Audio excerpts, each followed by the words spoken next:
अरे सर, चुकलं का? तुम्ही तर मुंगी उडाली आकाशी लिहिलं.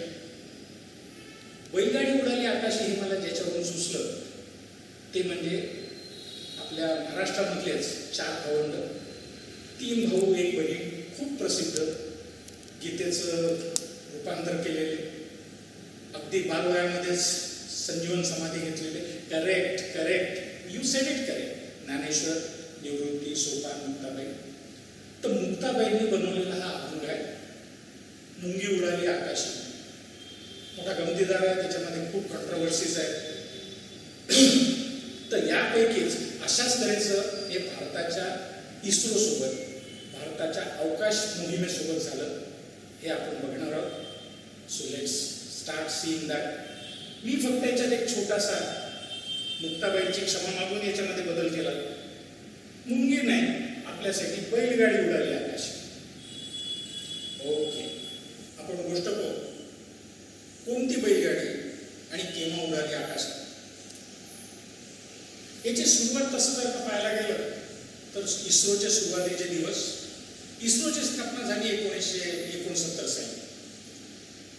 आता याच्यामध्ये काय आहे की काही जण उगाच असं म्हणतात की इस्रोचा आणि नेहरूंचा काही संबंध नाही, ते दादांत चुकीचं आणि कारण नसतानाच आहे. माझ्या मताने तर इस्रोची खरी सुरुवात झाली 12 ऑगस्ट 1919 ला. भाऊ विक्रम साराभाई जन्माला आले त्या दिवशी. 1940 मध्ये त्यांचं ग्रॅज्युएशन झालं केम्ब्रिज युनिव्हर्सिटीमधून. ट्राय पास होते, म्हणजे युनिव्हर्सिटीमध्ये पहिले. हे ग्रॅज्युएशन झाल्यानंतर 1942 मध्ये विक्रम साराभाईंचं लग्न झालं. लग्नाला त्यांच्या घरचं कोणीच नव्हतं बरं. मृणालिनी या नावाच्या एका नर्तकी सोबत त्यांचं लग्न झालं. पुन्हा वापस 1945 ला गेले केम्ब्रिजला to complete his research on cosmic raise.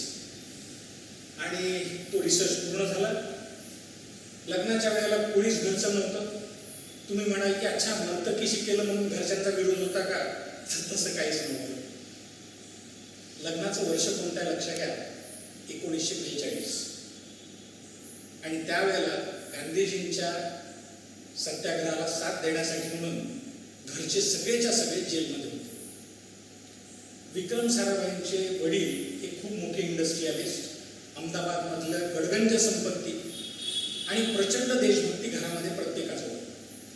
घरातल्या नोकरापासून ते घरातल्या म्हाताऱ्या आजीपर्यंत सगळे लोक जेलमध्ये होते सत्याग्रहासाठी. तर 1947 साली, म्हणजे केवळ 2 वर्षांमध्ये या माणसाला PhD ग्रांट झाली. भारतही तिकडे स्वतंत्र झाला. विक्रम साराभाई केम्ब्रिजमधलं सगळं दैदिप्यमान अशा तऱ्हेचं त्यांचं करिअर सोडून भारतामध्ये पुन्हा वापस आले. वापस आल्यानंतर या प्रचंड विजन असलेल्या माणसाने खूप संस्थांची सुरुवात करून दिली. अवघं 52 वर्षाचं वय होतं जेव्हा गेले तेव्हा. पण त्या दरम्यान किती संस्थांची सुरुवात केली. सगळ्यात पहिलं घराच्याच एका खोलीमध्ये फिजिक्स रिसर्च लॅबोरेटरी PRL, जे सध्याशी 300 एकरच्या जागेमध्ये आहे. आशिया खंडातली सगळ्यात 1 नंबरची रिसर्च रिलेटेड अशी एक. सध्याच्या आपल्या स्पेसच्या याच्यासाठी खूप मोठं इनपुट हे PRLने दिलेलं. इतकंच नाही तर पहिला सॅटेलाइट बनवण्यासाठी PRLचे 25 शास्त्रज्ञ त्या सॅटेलाइट बनवण्याच्या मागे होते. त्याची स्थापना साराभाईंच्या एका खोलीच्या मध्ये झाली. तिथेच रिसर्च सुरू झाला आणि त्या ठिकाणी रेडिएशनच्या वरती रिसर्च चालला. PRL हे तर त्यांच्या ओळखीचं होतं. त्याच्यानंतर त्यांच्या लक्षात आलं की जोपर्यंत आपण मॅनेजमेंटमध्ये नीटपणे करणार नाही तोपर्यंत आपली प्रगती शक्य नाही. किती विविध पैलू असलेला हा माणूस होता. सध्याशी ज्या IIM मध्ये जाणाऱ्यासाठी IITचे विद्यार्थी जीव टाकतात, त्या IIM ची स्थापना या फिजिक्सच्या सायंटिस्टने केली. IIM अहमदाबाद त्यांनी स्थापन केलेलं इन्स्टिट्यूट. नुसतं इथेच नाही तर त्याच्यानंतर टेक्सटाईल इंडियन रिसर्च अकॅडमी याची पण स्थापना यांनीच केली. अकॅडमी नाही, असोसिएशन. याचं कारण भारतामध्ये विणकाम हा एक फार मोठा हे होता. म्हणजे एक म्हणजे शेतकरी आणि दुसरं म्हणजे विणकाम. तर या गोष्टीला आपल्यापासून दूर जाऊ द्यायचं नाही. याच्यासाठी त्याच्यामध्ये रिसर्च करून आणि अजूनही गुजरात त्याच्यामुळे क्लॉथ इंडस्ट्रीमध्ये खूप पुढे आहे. त्याचं कारण हे तिथे आहे. नुसतं इथेच नव्हतं तर भारतामधली लोककला पण जिवंत राहायला पाहिजे. पत्नी स्वतः त्या विषयाशी निगडीत होती. त्याच्यामुळे दर्पण अकॅडमी ऑफ परफॉर्मिंग आर्ट्स, मग याच्यामध्ये चित्रकला पण आली, याच्यात नाटकही आलं, याच्यात गायनही आलं, याच्यामध्ये नृत्य पण आलं. या सगळ्या कलांचं त्या ठिकाणी एंट्री होती. इतकंच नाही तर space and atomic program with Homi Bhabha and obviously Nehru या लोकांच्या सोबत यांचं सुरू झालं. हे 1964 मध्ये सुरुवात झाली. 1964च का म्हणून? कारण याचं कारण क्लर्क नावाचा एक सायन्सचा ऑथर होता, ज्यांनी एक फ्युचर कम्युनिकेशन नावाचं नॉवेल लिहिली. त्याच्यावरती रेडिओ प्रोग्रामही आला. त्यांचं पुढचं आयुष्य श्रीलंकेमध्ये गेलं सगळं पूर्ण. नुकताच त्यांचा मृत्यू झाला. यांनी जे लिहिलं होतं त्या याच्यामध्ये एक देश 3 सॅटेलाइट आकाशामध्ये पाठवतो आणि त्याच्याद्वारे सगळं कम्युनिकेशन कंट्रोल करतो. आणि मग नैसर्गिक आपत्ती आल्यानंतर ते कंट्रोल करणारा जो कोणी आहे ती एजन्सी सगळ्या राष्ट्राला आणि देशाला फायदा राहते. आणि अशा तऱ्हेचं त्या याच्यामध्ये होतं. त्याच दरम्यान रशिया आणि USA यांचं स्पेस वॉर सुरू झालेलं होतं. रशियाने पहिला स्पुटनिक पाठवला, पहिला माणूस पाठवला, पहिला प्राणी पाठवला, चंद्रावरती पहिलं पाऊल अमेरिकेने टाकलं. या सगळ्या याच्यामध्ये या दोघांच्याही हे लक्षात आलं की ज्याच्या हातामध्ये स्पेसच्या याच्यात सायन्स आहे तो पुढे जाऊन जिंकणार. कम्युनिकेशन हे फार महत्त्वाचा भाग आहे. आणि या दोघांनीही ते नेहरूंना सांगितलं. सुदैवाने नेहरूंनी हे सगळं मान्य केलं. घडत असलेल्या देशामध्ये सायन्ससाठी फार मोठा पैसा देता येत नव्हता, पण तो नेहरूंनी दिला. ती पण सुरू झाली आणि त्याच्यासोबत स्पेसही सुरू झालं. निश्चितपणे सुरुवातीला स्पेस जे काही होतं त्या याच्यामध्ये सगळं काही डिपार्टमेंट ऑफ ॲटॉमिक एनर्जी याच्या अंडरमध्ये होतं. मी काही सजेस्ट करेन तुम्हाला की हे पुस्तकं तुम्ही लोकांनी वाचायलाच हवे. कदाचित या दिवसाचा संकल्प म्हणून करा किंवा तसंही करा. इग्नायटेड माइंड्स याचं मराठी वर्षनही आलेलं आहे, प्रज्वलित मने. हे सगळ्यांनी वाचायला पाहिजे. विद्यार्थ्यांनी वगैरे असं मी म्हणणार नाही. अरे सगळ्यांनी वाचा, सगळे विद्यार्थी असतात. त्याच्यानंतर इस्रो पर्सनल हिस्ट्री, A.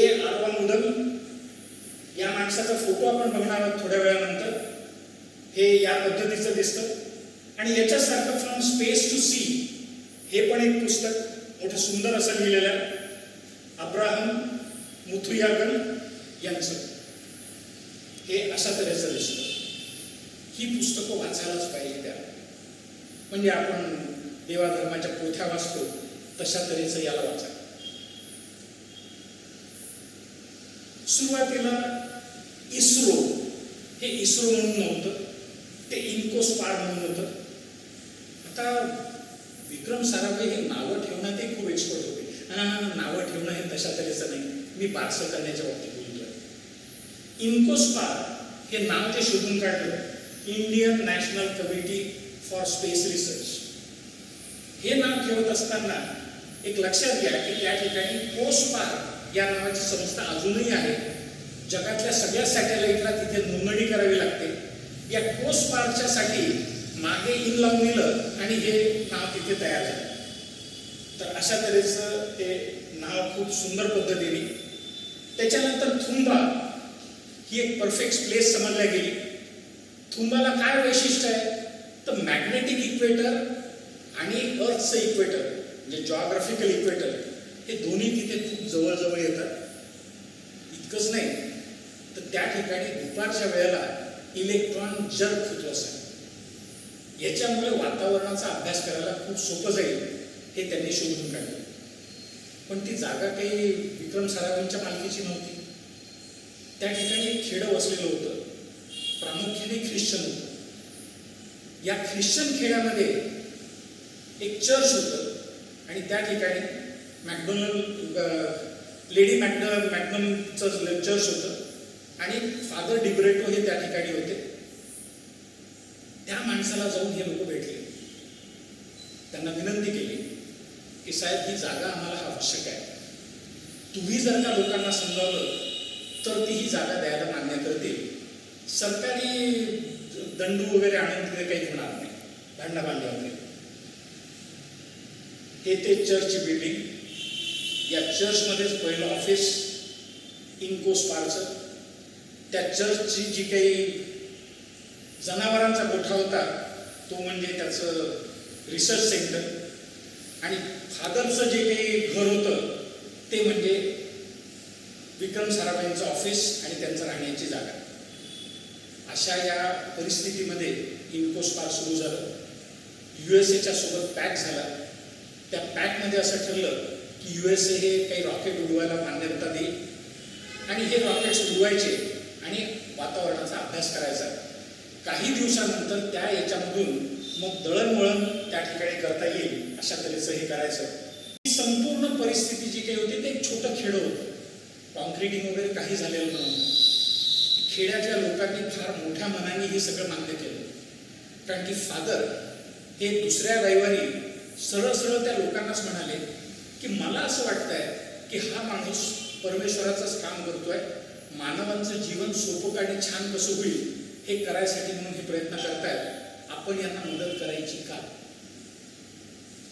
सगळ्यांनी म्हणलं आमेन. या फादरनी आणि त्या लोकांनी जे ठरवलं हे अशा तऱ्हेचं ठरवण्यासाठी जगाच्या फादरला फार दिवस लागले बरं. म्हणजे गॅलिलिओला माफ करायसाठी मला वाटतं की ते 2012 किंवा 13 साल उजाडलं आणि त्या याच्यामध्ये गॅलिलिओवरचा खटला वापस घेतला गेला.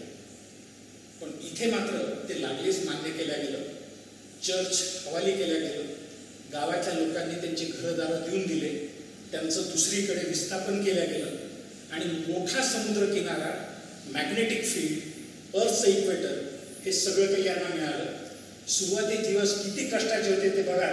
त्या फोटोमध्ये आपल्या भारताचा भावी राष्ट्रपती शर्ट घातलेला आणि बनियनवरचा म्हणजे त्या माय पर्सनल हिस्ट्रीचा ऑथर. हे सायकलवरती रॉकेट घेऊन जाणं हे आपण सगळ्यांनीच पाहिलेलं आहे. हे सगळं पूर्ण जे काही मिळालं ते विक्रम साराभाई, नेहरू, होमी भाभा या सगळ्यांच्या